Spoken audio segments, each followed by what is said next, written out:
Corey, do you want to do the thing? Do you want to do the thing that starts it all off? Good morning, afternoon, sports fans. Good morning. Are we happy with that one? I guess that's it. I guess we've started. Welcome. Welcome, really, everyone, that to was hugely the official. show. That was hugely official. For anyone who's watching, who doesn't know what's going on here, we have a guest. First proper guest, unless you count Kevin. It's great to be here. Our good It's friend, great to be here. Jonah. Good evening, Jonah, do sports you want to fans. say hello? Hello? Yeah, it's great to be here. It's been a really long time coming. I think really years have been leading up to this. So it's great to see it finally come to fruition. Yeah, we've said already that we can't believe that we didn't do this already. That we didn't do it years ago. It's been waiting in the wings for a really long time, I think. It would have been so much easier to do it when we all lived in the same place as well. Yeah, I feel like waiting until everybody was on like opposite sides of the globe might have been a slight lack of foresight. However, I still think that we're really on the right track with this. So props to you guys. Well, thank you, and thank you for coming on. Thank you for exposing yourself like this. Oh, it's great. It's great to be here. You know me. I love exposing myself to the public. Exposing yourself in your pajamas. Yeah, and the less said about that, the better, really. Yeah, absolutely. Well, Corey's gone full lumberjack today, which actually leads me into my first question for you, Jonah. Maybe Corey's done it on purpose, but some might know, some might not know, but you actually spent the last summer planting trees. That's right. Yeah, for a whole summer. That's right. Yeah. First question, why?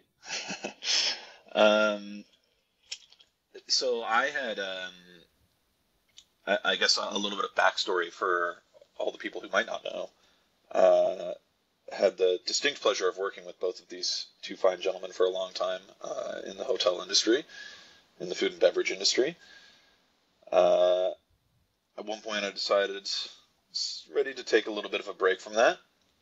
I went back home to Newfoundland, spent a little bit of the winter there, and I've had a friend who's been planting trees, Jonathan, who has been doing it for the last 7 years, and he had messaged me towards the beginning of the tree planting season and said, "Hey man, I need somebody else to kind of come on my crew.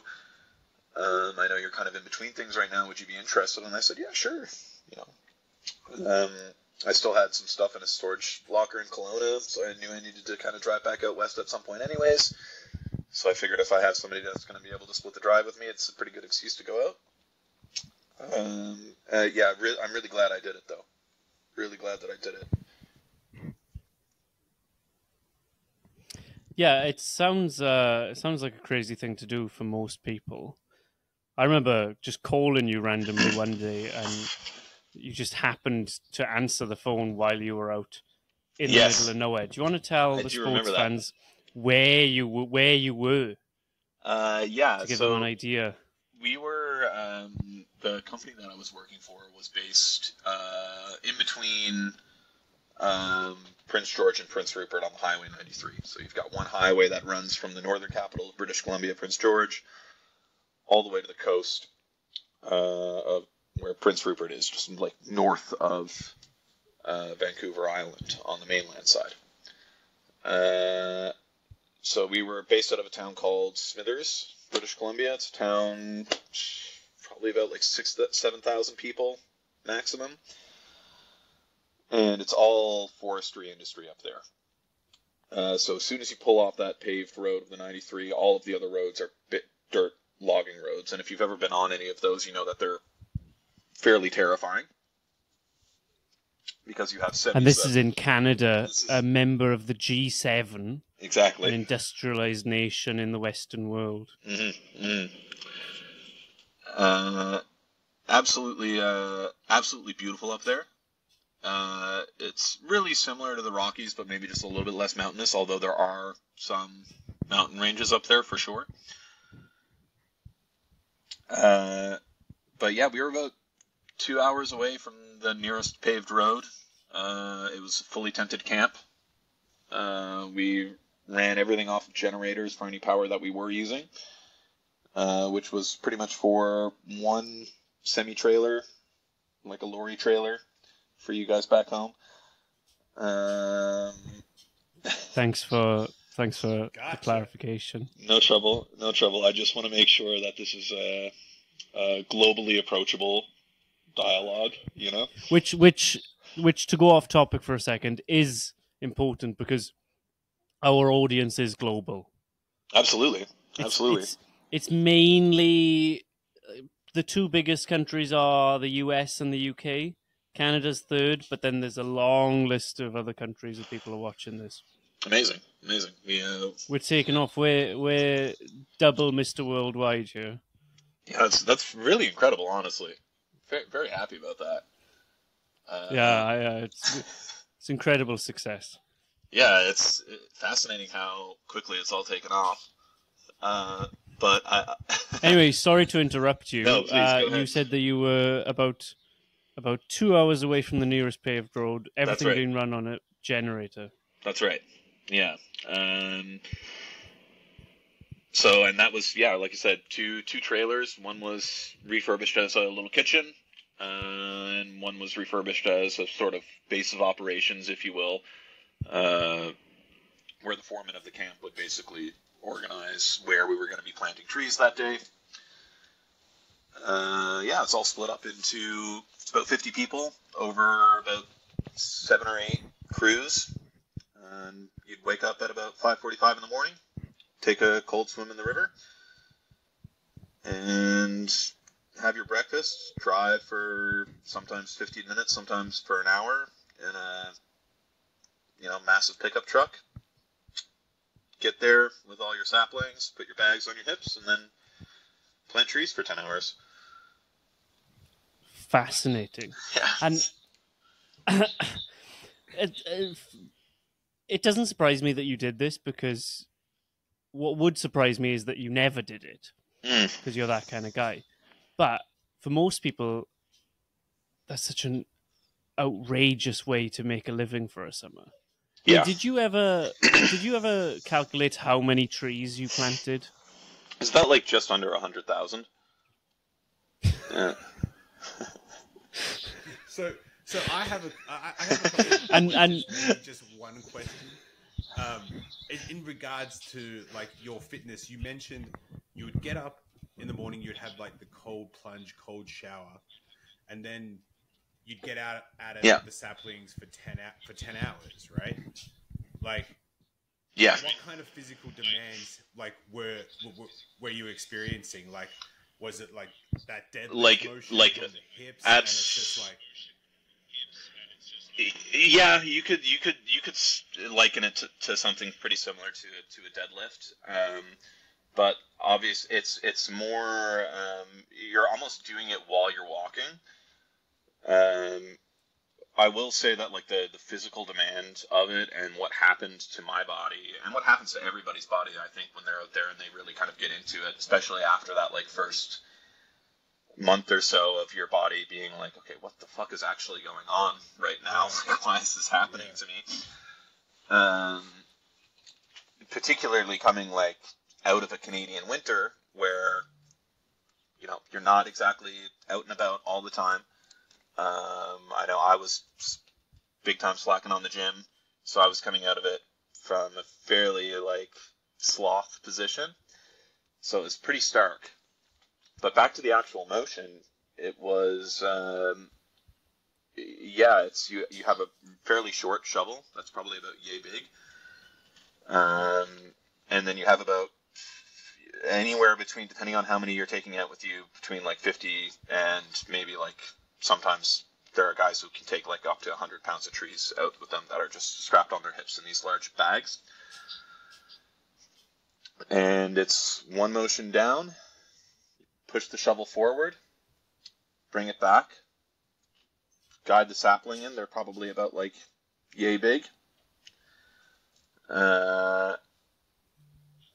Then kick it closed, take 3 more steps, and then go again. So you're usually planting, I'd say, like on average, like about 2,000, 3,000 trees in a day. Once you're really in the rhythm. I mean, starting off, it's closer to like 5. And do you get paid per tree, or is it? Like That's right. Yeah, you get paid per. You get paid per tree.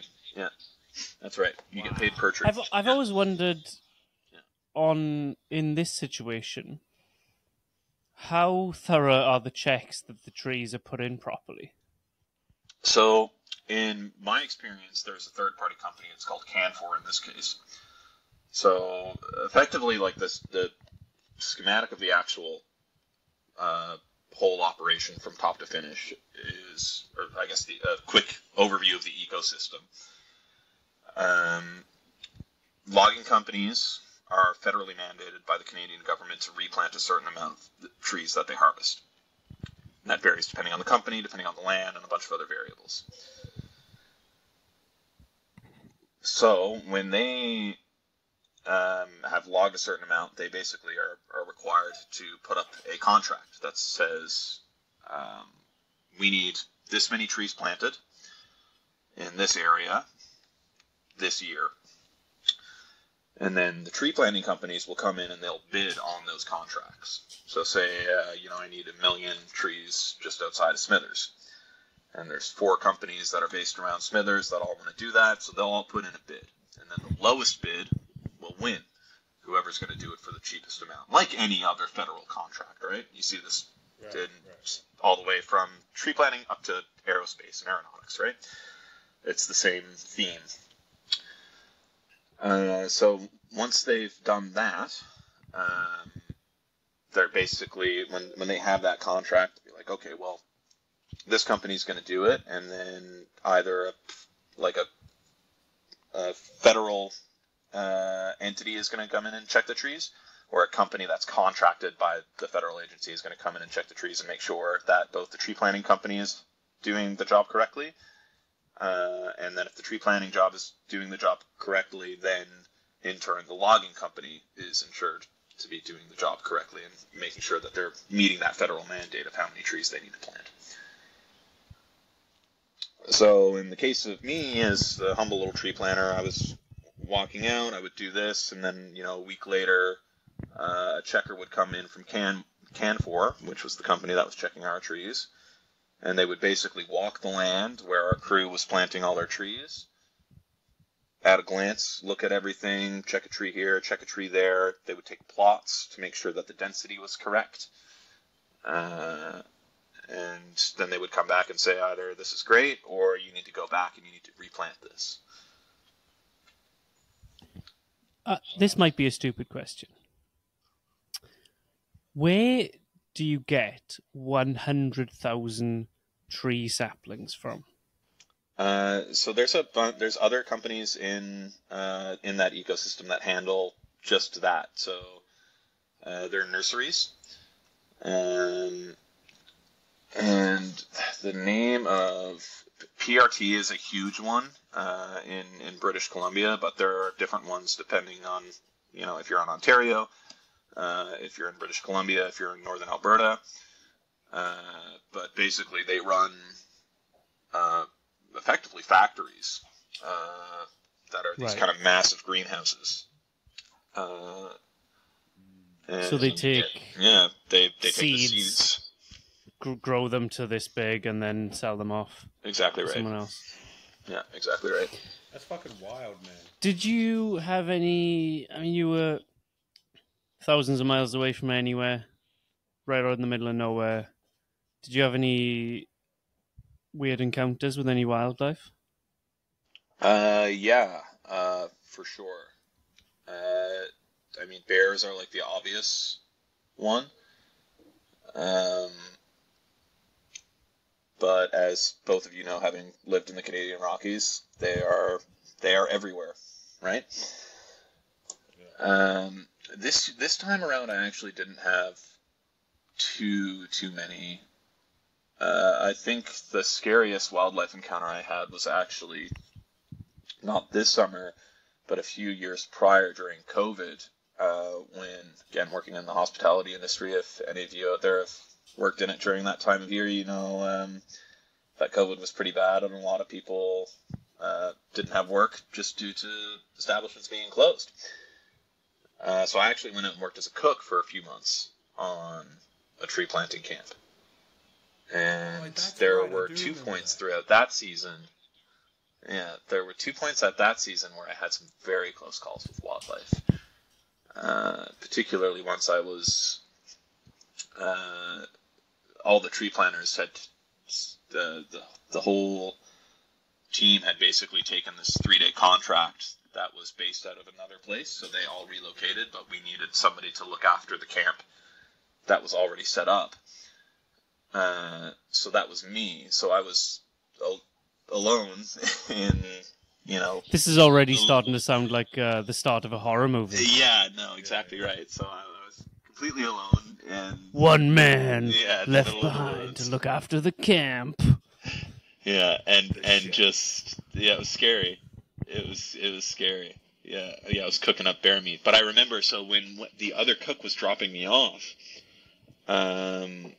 back at the camp, and as we were coming down this dirt road, there were, like, right in front of us, kind of, like, merging out of the woods, was a grizzly bear and a cub, and they were running down towards, basically right past our camp, while we were driving behind them. So then we pulled into the camp, and I get out, and I'm like moving my tent over so it's kind of in between the two trailers. And Chelsea, the other cook, takes off, and then I'm just kind of there, solo. No internet, no cell service, no nothing. A few movies downloaded on a laptop and a few books to read, and a fridge full of food for me to cook, and a grizzly bear that's, you know, probably just around the corner. Did they keep any weapons on site? No. We've luckily never had to be in a position where that's felt like that's been required. But there are some people that do have, like, firearms license or something like that. But generally speaking, there's, like, a tower radio service that can be called to get in contact with parks, and then they're usually pretty swift on it if there's, big concern about, like, aggressive wildlife or anything like that. But a lot of the times it's just people's dogs. You know, so, somebody's got a husky or something like that, or even I remember there was one girl that had a little Yorkshire Terrier. No, like a lot of the tree planters will actually bring their dogs out with them and bring them alongside out into the bush with them. Yeah. I just think that's such a stupid thing to do. Yeah. No, it's great. It's great. I mean, there was one camp this year that had 15 dogs on it out of the 60 people on the camp. Whoa, that's asking for trouble, isn't it? No, not at all. Why is that asking for trouble? Because bears are actually kind of weak. I'm not like unless you're really fucking with them, like they'll bluff charge you and stuff like that. But yeah, you don't want to be in between the cubs and the mom. No. But generally speaking, like, they're more scared of you than you are of them, right? Like, what are these fucking monkeys doing just walking around, stabbing the ground, you know? But the dogs will just be like, if you have a couple who the of fuck dogs, is that? You know? You know how dogs are. Exactly. Yeah, I agree. Their curiosity gets the better of them sometimes, though. Yeah. Well, true. I haven't heard of any dogs getting, like, mangled too bad. Yeah, but I've heard lots of stories of dogs, like, chasing people off, for sure. That's wild. Yeah. That's wild. And so you did this from like May until October, or what was the It was pre-planting May season? until like August. Yeah, yeah, because you want to be planting during the spring, when the soil moisture is at its highest. Yeah, in order to Right, because in August there's a really legit worry about forest fires, right? exactly right, and then that's what happened this year as well. There was a lot of camps got cut short just due to fires. There was one point actually that the camp had to stop planting because they had to go respond to a forest fire.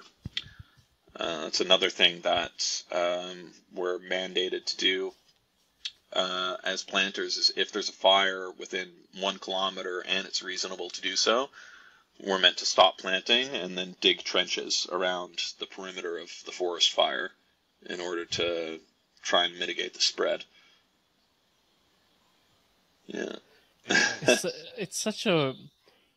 I can give you my British perspective, and I lived in Canada for a while, but my British perspective of Canada is just it's such a vast, untamable country compared to Britain, which is essentially it's like one big town. Mm-hmm. Like the distance, when I tell people that I grew up in a small village of about 2,000 people, they think that I was from this really rural backwater.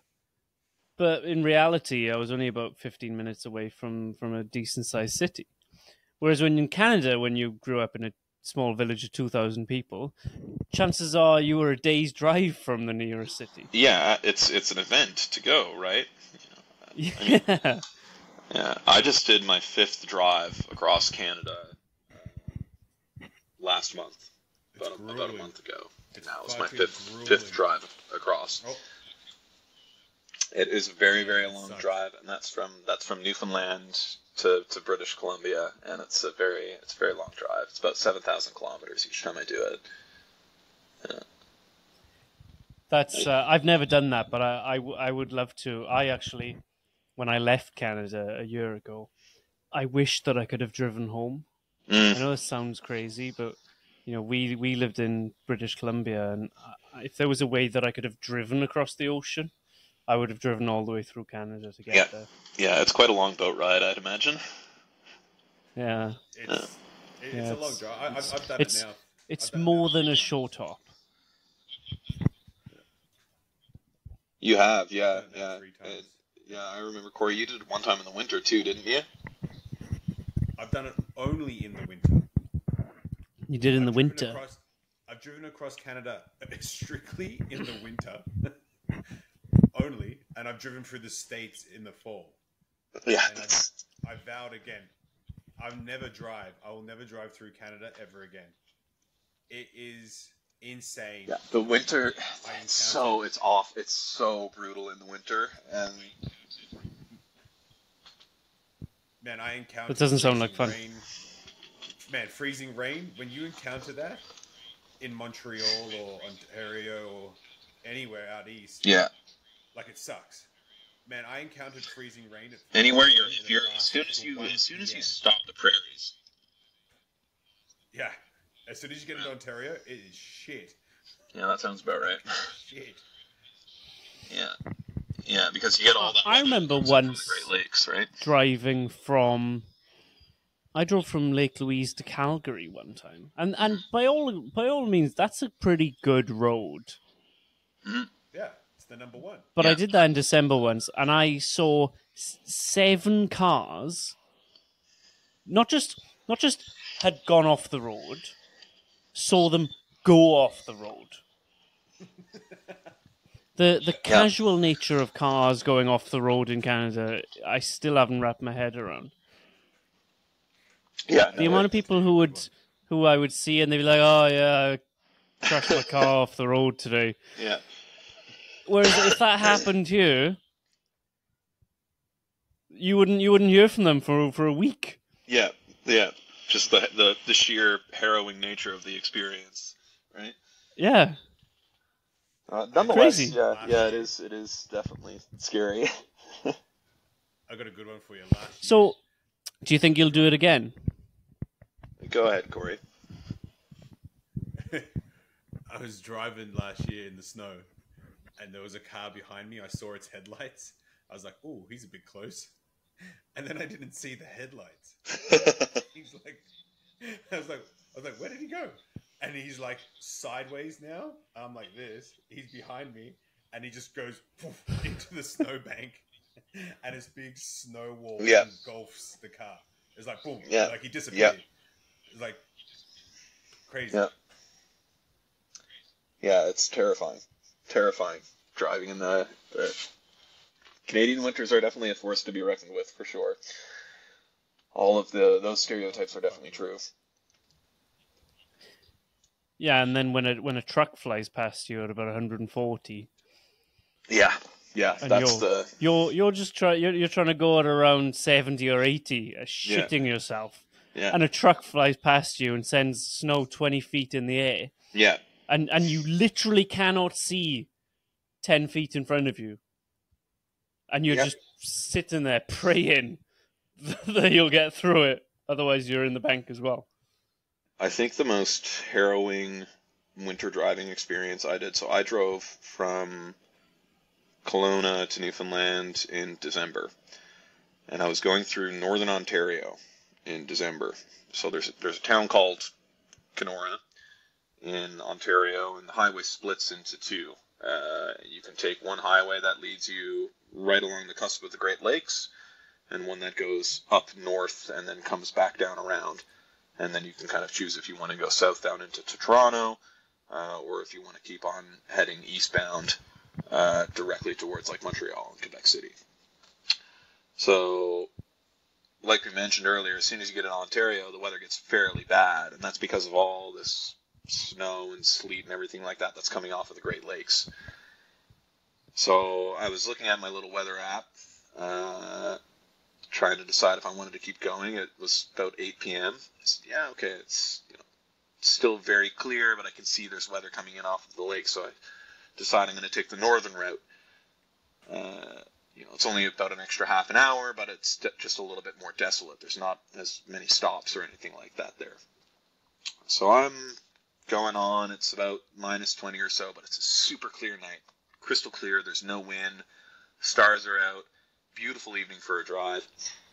And I'm moseying along. And I'm about half an hour into my drive as soon as I committed to go up the northern road. And turn around a corner. There's traffic lined up. Pull over, get in the line of traffic, get out, and a few other gentlemen that are all kind of lingering. There's a few trucks there. So what's going on, guys? There's a semi-trailer that's jackknifed at the bottom. For those of you who don't know, it's basically when the semi is coming down and the trailer starts to run faster than the actual semi in front of it, and then pushes the semi out of the way and creates basically a little V shape out of the actual truck and that. So they're stuck. So we're waiting for about an hour. And by the time they finally get it all cleared out and get this truck out of the little valley and get the road clear, the snow is starting to fall. The weather from the Great Lakes system has caught up to us. We're losing the race against time now. And by the time we actually start to move, I am basically inside of this truck that's in front of me. There is an endless stream of oncoming traffic in front of me and behind me and on the opposing side of the road from all of these people that have been trapped trying to move. And it's whiteout conditions. I am probably only about a car's length, going about 70 kilometers, 80 kilometers an hour behind this semi-trailer, and I'm losing the taillights. Like, even his the taillights of his semi-trailer, there's so much snow I can't see. And it was about, I was driving like that for about 2 hours, and it was the scariest 2-hour drive I've ever done in my entire life. Fuck, dude. that. The thing is, I believe we've all seen that kind of shit, right? And you just get so used to it. That's the crazy thing is, Yeah. in most countries, you just wouldn't do it. People would just stop, pull over, and get a hotel. Yeah. Yeah. Yeah. But then in not an Canada, option. you've got to get through it. You just got to get it done. Mm-hmm. So this is because it's not going to be any better tomorrow. Yeah. Exactly. Yeah. It's such a gotta surreal place to drive. Like I'm coming out in January, and we're going to be driving from Kelowna to Lake Louise and to Canmore, and that road in the winter, you never know what you're going to get. Yeah. As well, but what choice do you have? You're gonna do it. Yep. You're gonna drive it. You're gonna hurry up and take your time. Yeah, dude, insane. So you've now moved on from your tree planting. You're in the thriving metropolis, Lake Louise, Alberta. That's right. How's it going there? Not too bad. It's interesting to be back, for sure. Yeah, just having started off at the post, it's been fairly good so far. No major complaints. It's really good to see. Time kind of stands still a little bit, for sure. I think around here, Well, in Lake Louise? In Lake Louise, I think it really does. Maybe sometimes that's a good thing. Yeah, and I think it is coming back. And I mean, originally I'd planned on going to Whistler, but I had applied to just a few different jobs, and the post was the first one that got back to me. I was like, well, okay, I guess I'm gonna, go. Yeah, that's how I ended up in Lake Louise the first time. It's the first place that got back to me. Same, actually. And yeah. I think it's a strange place to live, but if you cut out for it, I think it can be a great place to live. Yeah, absolutely. I'm looking forward to the ski season is just about to get underway, and I'm excited. Yeah, you were here for a really long time, Corey. I'm looking. I do want to eventually get a place in either Banff or in Canmore,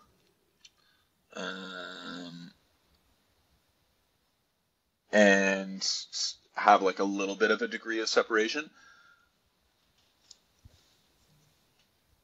Yeah. So, do you think you'll be there for a little while then?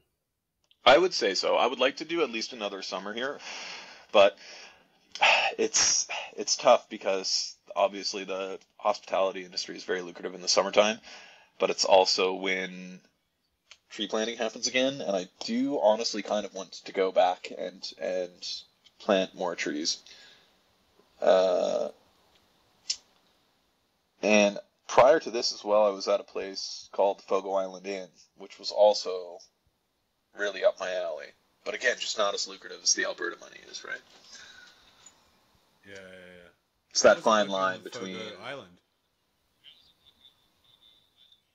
It was beautiful. That's a really special place. I would highly recommend anybody go there.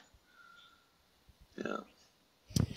Do you want to give us for the people who don't really know what that is? Do you want to just give us an idea of, first of all, what really is Newfoundland, and then what is Fogo Island in relation to that? That's a great question. So, you know what, Corey? I think you're right. I really do think you're right. There really is no place like it. Not Tasmania?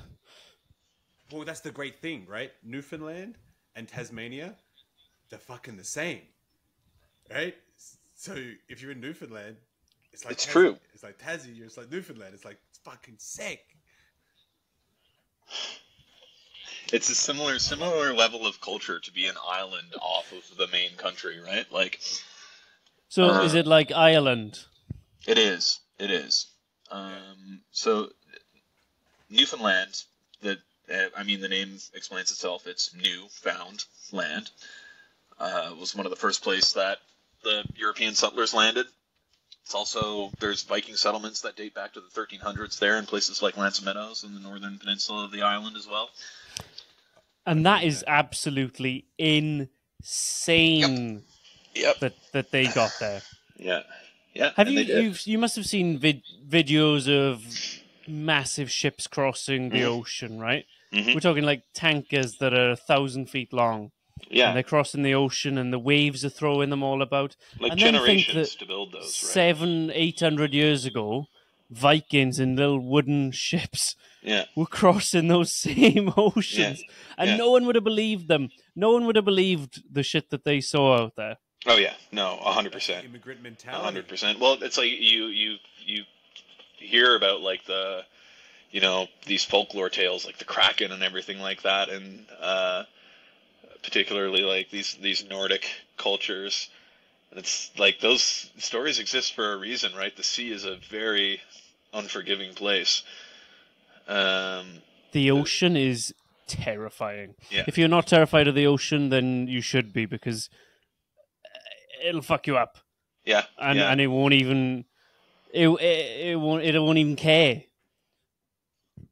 Like it's completely so unforgiving. surreal what's out there. Yeah, you're absolutely right. Anyway, back to Newfoundland. Yeah, so it's a really special place. So Fogo Island is an island off of the island of Newfoundland. So Newfoundland being the island portion of the province of Newfoundland and Labrador, the easternmost province in Canada. And then Fogo itself being another island that's off of the northern coast of Newfoundland.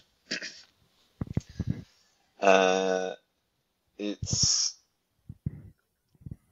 basically it is another place that's kind of preserved in time. Everybody knows everybody. You know, you say hello to everybody that you cross paths with, and have a chat with them. It's a land of 7 different seasons instead of 4, and they change incredibly rapidly. You blink and you'll miss it. The Fogo Island Inn is ran by a woman named Zita Cobb, who's quite the esoteric person. I've never met anybody quite like her before. But she's basically at the helm of this company called Shorefast. And Shorefast owns the inn, and they're a non-profit organization that's basically dedicated to the preservation of the culture of Fogo Island. And you might ask, well, okay, well, why is that needed? Why do we need an NPO to preserve this long-time fishing community that's been here for, since the 1700s? And that's because the provincial government of Newfoundland there's not a lot of industry in Newfoundland outside of a small amount of oil and a fishery that's been in moratorium since the 90s. They basically have made a big effort to relocate a lot of these outport communities, is what we like to call them, these very rural communities that are away from the central population of the Avalon Peninsula, where about 80% of Newfoundland resides. Just because there's not enough tax dollars in order to be able to provide the infrastructure and run the boats out to all these small little islands and these ferries. So because of the inn, a lot of that money goes directly back into stimulating the local economy. It is very wild and very incredibly local, and all of the people there are so highly dedicated to their craft, and just very, very kind. There's some really, really amazing people working there, doing some really beautiful things. It sounds great. It Yeah. sounds great, to be honest. It sounds like, in a good way, the land that time forgot. Yeah, no, absolutely. Yeah, you're absolutely right. It is certainly the land that time forgot. I mean, I was living in a little salt house, and you know how when you open up your phone and you check your weather app, it'll give you kind of your, like, oh, we're in Canmore, or we're, in such and such a town. When I opened up my weather app, it just said Atlantic Ocean.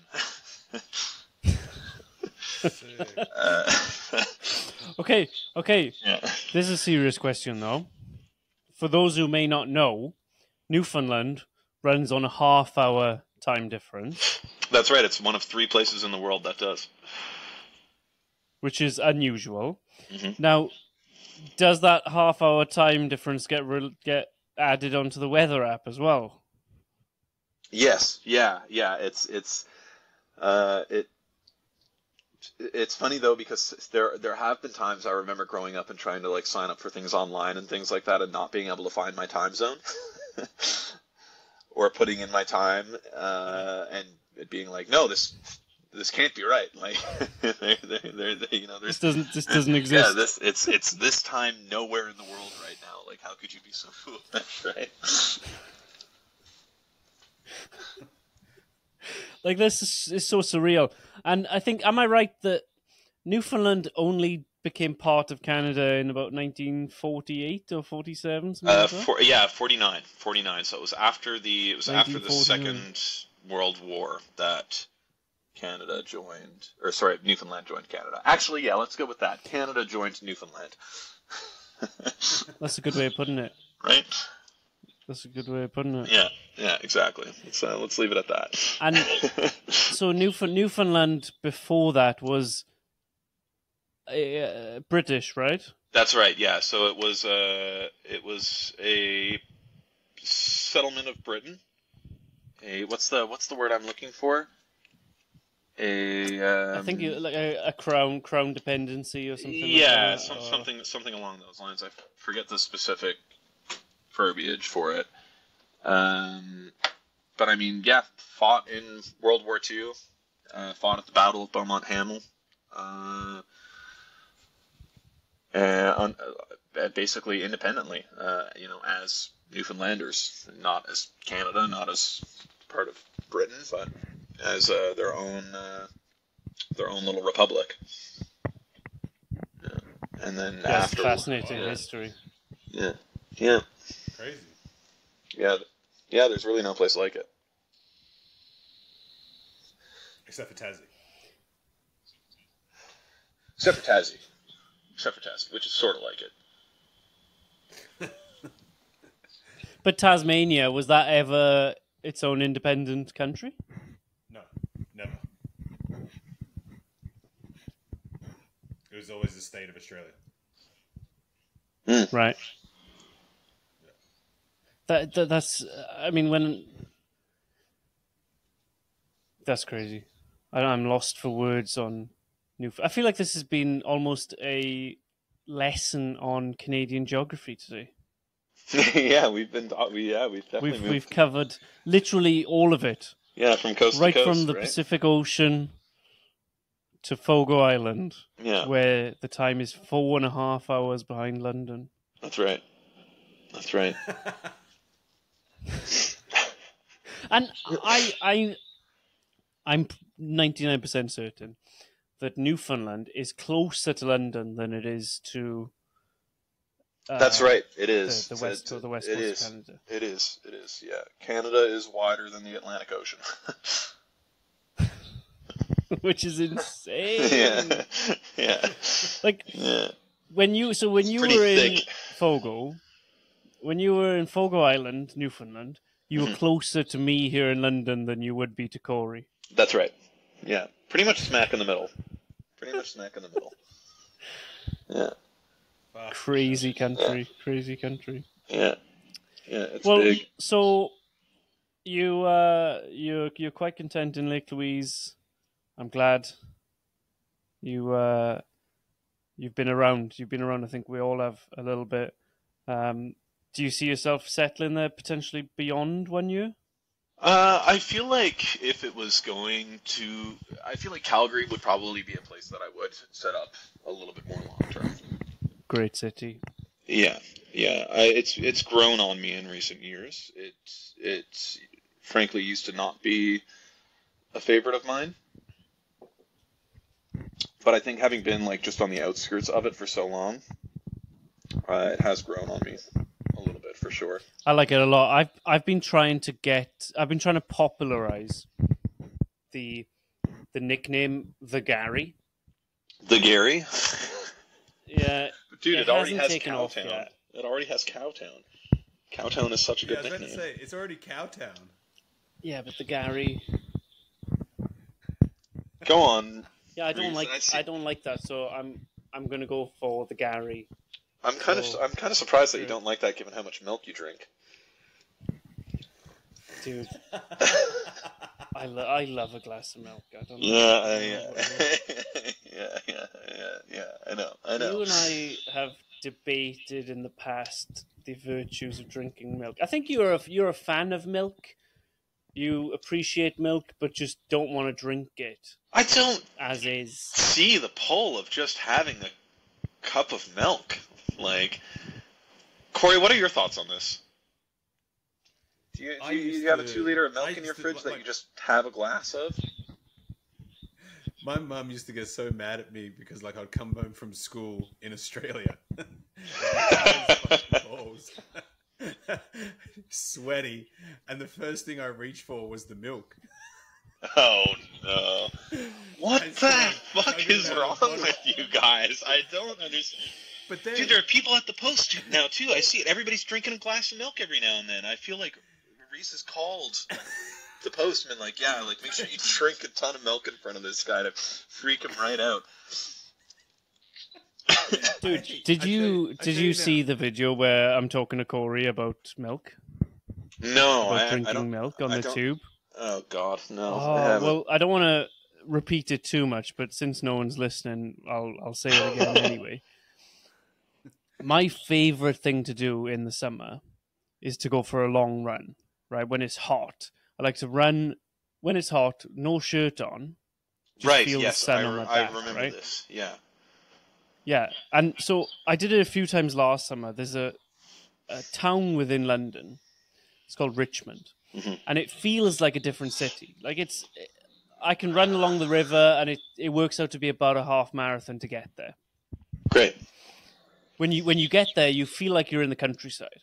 You're still inside of London. I love to get there. I get at least a 2-pinter, sometimes a 4-pinter of milk, and then get on the tube. Because I get the tube right home then, so I can run further away and still get back okay. And then you drink 4 pints of milk on the tube home. It's not always 4 pints. Sometimes it's only 2 pints. Yeah. You open it up, right? And as I'm taking that first sip, my eyes are going, oh, who's watching? Who's seeing this? Because you see people react just like you did. And it's the most fun I think you can have on all of the public transport in the world is to drink a large bottle of milk. And just see, especially when it's hot. Because most people won't even think about having a glass of milk on a hot day. But 30 degrees in London and you're on the tube drinking milk, just eyeballing people, just glassing people. Yeah, miss me with that. It's the most fun you can do. Yeah. You got to give it a try. You got to give it a try one day. Try it before you run a half marathon in 30-degree weather, shirtless, get 2 pints of milk, and then take a tube. Do you have your shirt on in the tube? Do you get dressed, or are you half naked in the tube? Yeah. So locking back cow juice. No, I do. I just want to make sure I have the image correct in my mind here. Yeah. Let's. I don't want to mislead anyone. I have a fanny pack, and I tuck my shirt around that, so it's trailing behind me. Mm-hmm. And then when I get there, I put the shirt on. But I'm still... Okay, so you're decent while you're doing this, at least. Yeah. I mean, there's no need... there's no need to ruin people's lives. Yeah, true. You know, a bit of milk is a fun moment, right? A guy with no shirt on the train drinking milk. I can't... You're going to give some people a hard time. I can't unsee that scene in Anchorman where he's just recently. Yeah, I know the lost. scene you're talking about, and I don't understand it because I don't understand how milk could have been a bad choice. Of course you don't. So believe me, it started as, I think, an unintentional thing that I always have a glass of milk when we do the show. But I'm glad that it started, and trust me, I have no intention of it finishing. Well, I can. I guess I'm forced to just respect your choice on that one, aren't I? We have to agree to disagree on some things. That's okay. I think that's the main. That's one of the major issues one of the only major issues that I think we really disagree on. Yeah, I think we have fairly similar taste outside of that. Yeah. Yeah. In general. Well, we've done 50 minutes, so I think we should wrap it up. But I've had an amazing time doing this, and it's been an absolute pleasure to have you on. Don't you wrap this up just yet, my son. We have one vital topic to talk about.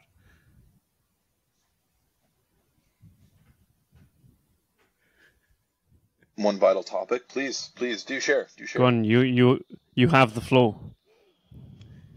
So you briefly touched on how Canadians have such this drive to drive in a wintry storm and just to get through it, not to pull over and get a hotel and all this stuff. That kind of resonates with me with the immigrant mentality, right? You got to get through it. You got to get it done. Okay. Uh-huh. I'm going to rewind you both back to a time in COVID where we ran from McDonald's to McDonald's. Macca's to Macca's. And Macca's to Macca's. And there was a particular moment in this run where the three of us were feeling quite good. We took a beautiful photo, the three of us together. And as we neared around the halfway point, one of us dropped off. And we thought we lost him. Yeah. What's going to happen? We thought you were gone, dude. We thought that you were done. Finished. I felt like it. Kaput. I felt like it at that time. I did. And then all of a sudden, through the... Yeah, this is what happens when you fill up your Camelback clouds with pre-workout instead of water. And out of the mist, the gorilla comes back, just running, and we end up finishing at the same time. I think you guys were like just a touch ahead of me. You guys probably about like 10 minutes max to max. It was It was truly iconic. We need to revisit that. I think it needs to happen again at some point in the future. Yeah, definitely. Yeah, I think that it needs to happen. The emotions were high. We got our McDonald's, we got our meal, and we're like, yes, we did it. Let's go home. That might be one of the best days of my whole life. And it was beautiful. Couldn't go home because Reese, you fucking peanut. Right, yeah.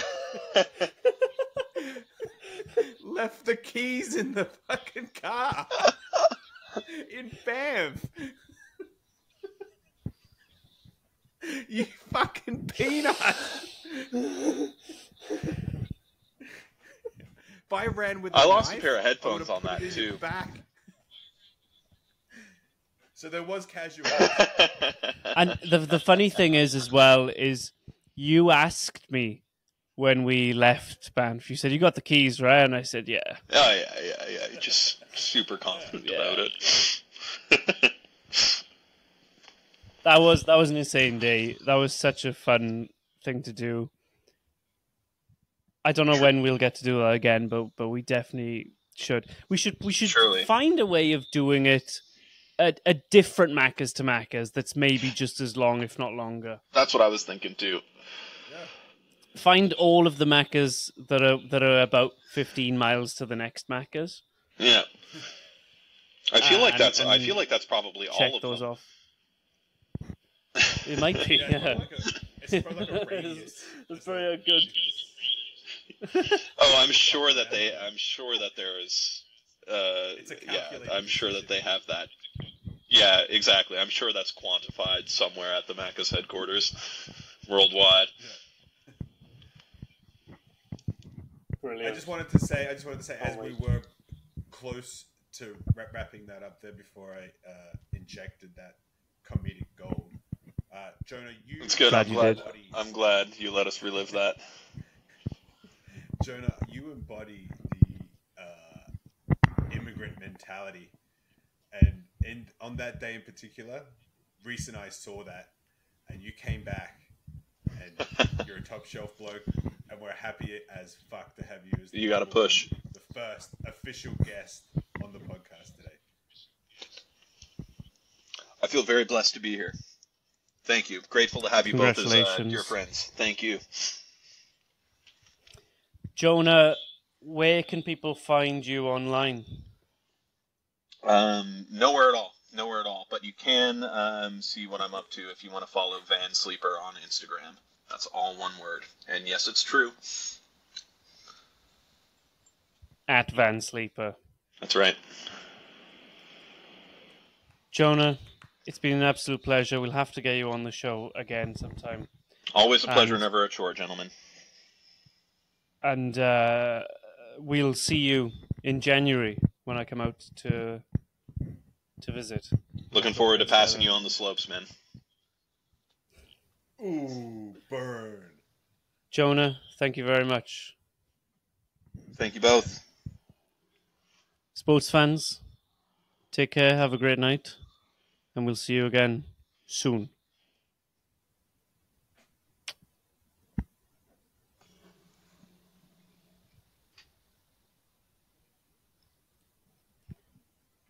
What a success.